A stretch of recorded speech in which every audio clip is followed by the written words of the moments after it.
तो नमस्कार, good afternoon साथियों। ये जो अपडेट है मध्य प्रदेश से जुड़ी अपडेट है और बहुत बड़ी अपडेट है और सबसे जो आकर्षित करने वाली चीज़ है, जो हमको फिर अपने उसी प्रक्रिया में जागरूक करने वाली जो चीज़ है वो ये है। आप इसमें बिल्कुल ऊपर में जो हेडलाइन है उसमें देख सकते हैं, चुनाव के कारण रुकी हुई थी नियुक्तियां, अब आचार संहिता के बाद शुरू होगा सिलसिला। यानी जो भर्ती प्रक्रियाएं इनके रिजल्ट आने के बावजूद भी इनकी भर्ती प्रक्रिया नहीं हुई थी और कुछ पहली जो भर्तियां जो कहीं ना कहीं वर्ग 3 की भी उसमें आती है और वर्ग 18 वाली भी आती है उसमें, जो कि हाई कोर्ट के कुछ आदेश के कारण उन प्रक्रियाओं को होना है अब। और बाकी सारी भर्तियां, जो पुलिस भर्ती भी इसमें शामिल है, बाकी सभी भर्तियां, जो 2023 की भर्ती भी इसमें शामिल है, मतलब जो सारी भर्तियां जिनके रिजल्ट आने के बाद जो रुकी हुई हैं और वो भर्तियां जो पहले अधूरी प्रोसेस में रह गई हैं, उन सभी की प्रक्रिया जो रुकी हुई हैं वो चुनाव के यानी आचार संहिता के बाद स्टार्ट होंगी। खुले अब हम इसको एक बार अच्छे से पूरा एक्सप्लेनेशन करके पढ़ लेते हैं। चुनाव के कारण रुकी हुई थी नियुक्तियां, अब आचार संहिता के बाद फिर शुरू होगा सिलसिला, यानी प्रोसेस चालू होगी। खुलेगा नौकरियों का पिटारा, 28,000 पदों पर की जाएगी भर्तियां। ठीक है साथियों, अब अगर हम इसको अच्छे से पढ़ लेते हैं। मध्य प्रदेश में नौकरी की तलाश करने वाले युवाओं के लिए ज़रूरी खबर है।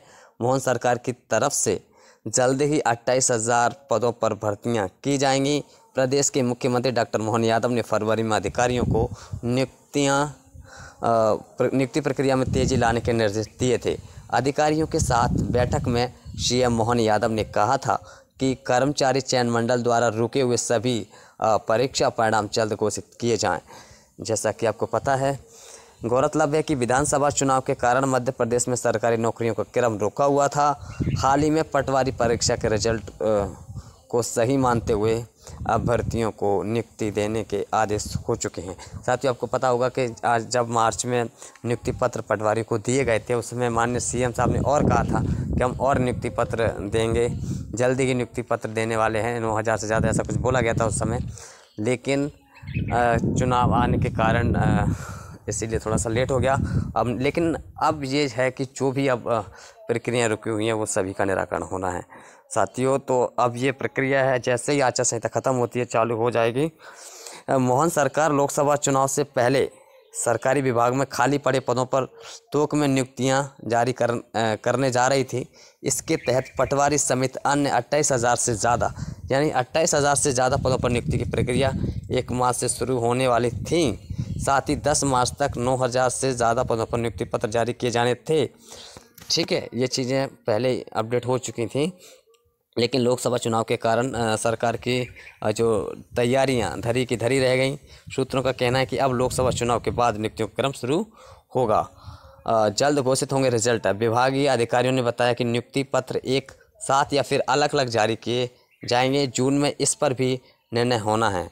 राज्य शासन ने हाल ही में समूह 2 उप समूह 4 की परीक्षाओं के घोषित परीक्षाओं के आधार पर नियुक्ति देने के आदेश दिए थे।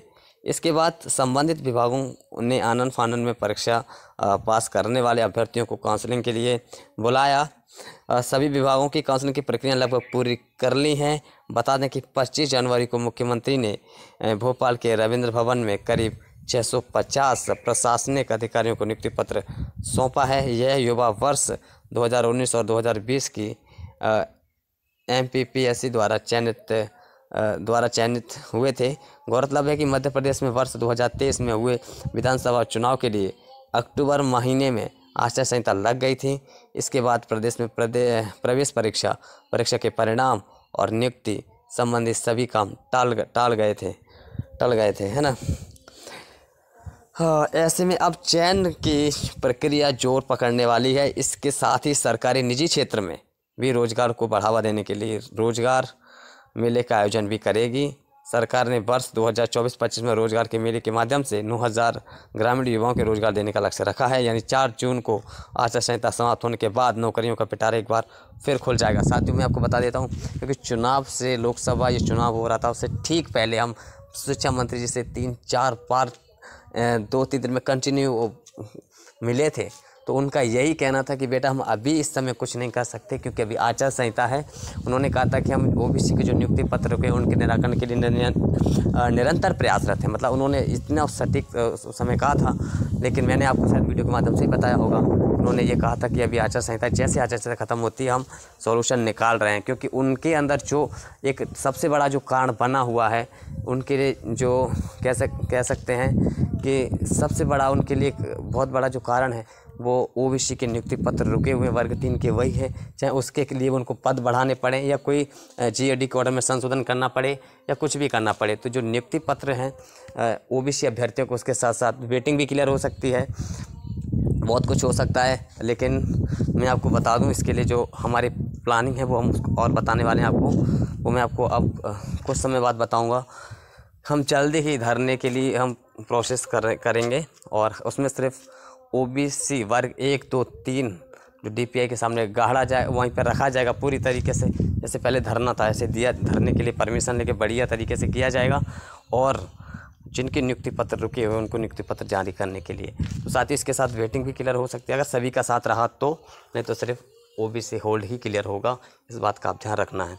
तो साथियों, बाकी मैं यही कहना चाहूँगा कि प्रक्रिया ज़रूर पूरी होंगी। और मुझे, क्योंकि हम जब मिले थे तो हम चाहे पदवृद्धि के मैटर को लेके गए हों, चाहे वेटिंग के मैटर को लेके गए हों, चाहे ओबीसी होल्ड के मैटर को लेके गए हों, हमने तो सभी मैटरों को प्राथमिकता दी है, चाहे प्रयोगशाला के लेके गए हों। लेकिन उस समय जो शिक्षा मंत्री जी ने कहा था, क्योंकि हम आचार संहिता में भी नहीं रुके हैं, आचार संहिता से पहले जब शिक्षा मंत्री जी हमने कंटिन्यू मिले थे हमसे, मतलब ये हर, जैसे आज भी मिले हैं, कल भी मिले हैं, तो उन्होंने ये कहा था बेटा परेशान होने की ज़रूरत नहीं है, अभी कुछ नहीं कर सकते, लेकिन जैसे चुनाव ख़त्म होंगे, आचार संहिता ख़त्म होगी, हम ज़रूर, तब आप आना, तब हम ज़रूर करेंगे। तो साथियों, मुझे पूर्ण विश्वास है कि अगर हम संघर्ष करेंगे तो हमें ज़रूर हमारे जो ओबीसी साथियों के नियुक्ति पत्र हैं वो मिल जाएंगे और साथ में जो प्रयोगशाला के पद है वो भी जारी हो सकते हैं और साथ में जो बाकी जो भी प्रोसेस रुकी हुई है वो सारी हो जाए। और आपको एक बात और बता दें कि 2018 की भर्ती वर्ग 1 की और वर्ग 3 की 2020 की, इस प्रोसेस को, क्योंकि 2023 में जो वर्ग 1 की भर्ती प्रक्रिया हुई है वर्ग 1, 2 की, क्योंकि वो भी बहुत जल्दी अपनी भर्ती प्रक्रिया कराने के लिए संघर्ष कर रहे हैं, तो हमारी प्रक्रिया इनसे, क्योंकि उनको पहले करानी है हमारी प्रक्रिया, तो हमारी वर्ग 1, 2 और वर्ग 3 की 2018 और 2020 की भर्ती प्रक्रिया ये पहले हो सकती हैं। अगर हम संघर्ष किया तो हमारी प्रक्रिया का रिजल्ट 1-2 महीने के अंदर ही चालू हो जाएगा। तो हमें थोड़ा संघर्ष करने की ज़रूरत है। उसके बाद जो 23 की भर्तियाँ हैं, बाकी और भी भर्तियाँ हैं, वो सभी प्रक्रियाएँ चालू होंगी।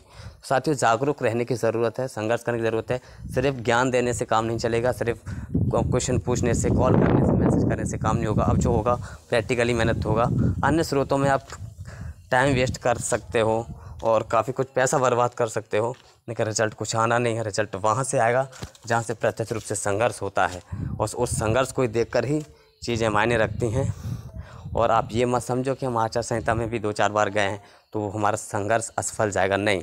वो एक उस चीज़ का क्रम है जो उस समय होना भी ज़रूरी रहता है और इसका परिणाम हमें जल्दी पॉजिटिव मिलेगा और हमें आने वाले समय में हमारे सभी नियुक्तियाँ जो अटकी हुई हैं उनको सभी को नियुक्तियाँ मिलेंगी। ठीक है साथियों, जागरूक रहने की ज़रूरत है। मैं साथ में ओबीसी के सभी अभ्यर्थियों को कहना चाहूँगा कि आप समझ सकते हैं अब इतनी कठिनाइयाँ नहीं हैं। अगर आप जागरूक रहें तो आपको जल्द ही वर्ग 1, 2, 3, क्योंकि सरकार ने अभी हाल ही में हाई कोर्ट में कहा भी है कि हम 13% जो अभ्यर्थी रुके हैं उनको लिए सुलझाने के लिए कुछ ना कुछ कर रहे हैं, चाहे तो वो अपने जीएडी के ऑर्डर में संशोधन करें या कुछ भी करें, लेकिन हमारे जो नियुक्ति पत्र रुके हैं वो देंगे। और अब ऐसी कोई विसंगति नहीं होगी जो ऑलरेडी पहले हो चुकी है, चाहे वर्ग 3 में हो चाहे 1, 2 में हो, ऐसा कुछ नहीं होगा। तो अब वेटिंग क्लियर होना और जो कि ओबीसी होल्ड क्लियर होना बहुत ज़्यादा आसान है। तो हमें ओबीसी के जो नियुक्ति पत्र रखे हैं उस पर जोर लगाना है, उसके लिए धरने पे बैठना है, उसके लिए हम पूरी प्लानिंग्स कर रहे हैं।